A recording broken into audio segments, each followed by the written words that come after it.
Hello and welcome to this second video, which is my second part of my Pokemon Omega Ruby and Alpha Sapphire team building guide. In this video I'm going to be talking about building a team around Torchic. As stated in part 1, I'm going to talk about the core of our team first. The core of our team is a mixture of a grass, a water and a fire type Pokemon, as this gives us the best coverage and gives us the best ability to deal with a wide range of situations and Pokemon that you'll face while playing the game. We're going to start our core with Torchic, and to that we're going to add Oddish. Oddish is a grass poison type, and dual types are much better than a single typing, as they enable us to also deal with an extra wide range of different Pokemon that we may not be able to face otherwise. To Oddish and Torchic, we're going to round out this core with Carvanha. Carvanha is a water dark type, and this again gives us extra variation in what we can deal with and what we can also confront when playing the game Omega Ruby and Alpha Sapphire.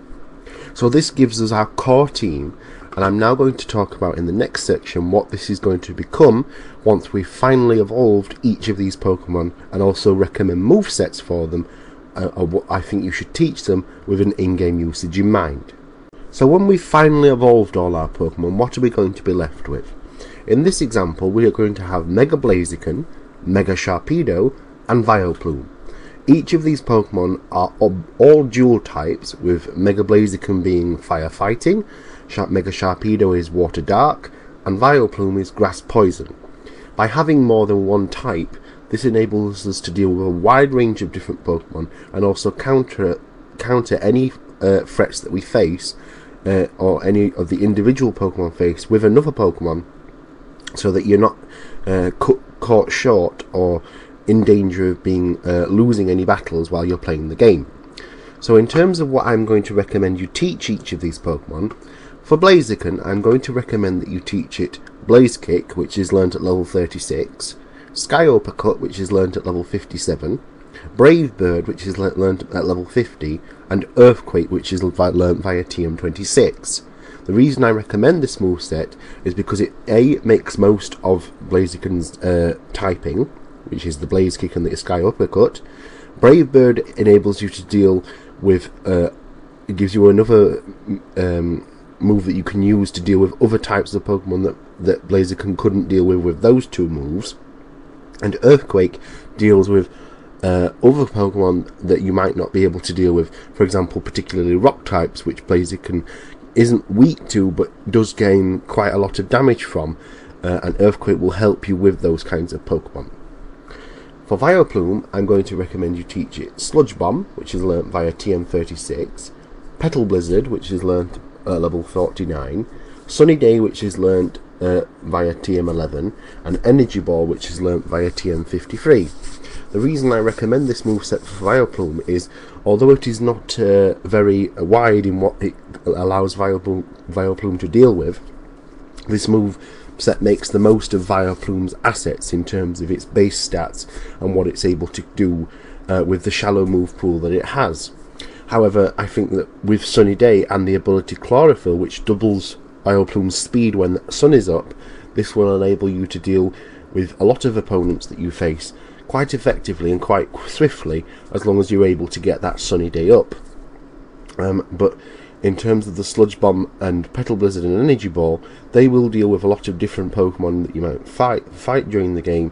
But as I said, the move pool for Vileplume isn't very large, but I think that these are the best moves that make use of it. In terms of Mega Sharpedo, I'm going to suggest you teach it Night Slash, which would be a very good stab move for it, which is learnt at level 62. I'm going to also suggest you teach it Ice Beam to deal with Pokemon that Sharpedo can't deal with, and also add an extra layer of versatility to this core team that we're building here. And I also recommend Aqua Jet, which also deals with fire types that Sharpedo is strong against, and is also a good stab move for this Pokemon, as it's more of a physical attacker. Poison Fang also lets you deal with grass types, pure grass types that is, as it gives you a much wider remit and a much wider scope of what you're able to deal with, and it's another good move to add to Sharpedo's arsenal, and that's learnt by a level 34.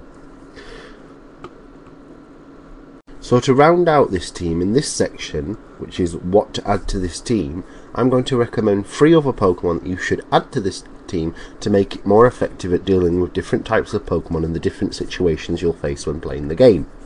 The first Pokemon I'm going to recommend is Mega Salamence, as it is a very powerful dragon type. It will also enable you to deal with other dragon types that you'll fight during the game, and it's also a very strong Pokemon, and it is highly recommended if you want a very powerful dragon type and a very powerful flying type. And I wholeheartedly recommend this Pokemon as it is very good for a wide range of situations. I'm also going to recommend Mega Glalie, as this will also help you deal with dragon types, which is quite prominent in Omega Ruby and Alpha Sapphire. And also, ice types are generally very underused Pokemon, so you won't see them very often. So having Mega Glalie will give you an advantage over the game itself, because game trainers don't tend to generally use ice types. So having Glalie there, which is a physical ice type attacker, will also give you a good variation on what you are able to deal with. And the final Pokemon that I recommend that would round out this team is Mega Bayonet. And this would give you coverage over Psychic and Ghost type Pokemon, and also a number of other ones that Mega Bayonet is also good against. And using this Pokemon with its very strong physical attack and a large number of physically based Ghost type moves would also help it quite well.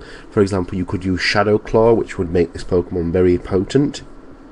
But these are just some suggestions of what I think that you should use to round out this team.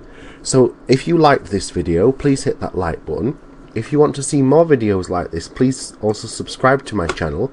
And if you want to see more videos, more Pokemon videos that I've done, you can also click on the annotations you see at the bottom of the screen to be taken to the playlists that will show you those videos.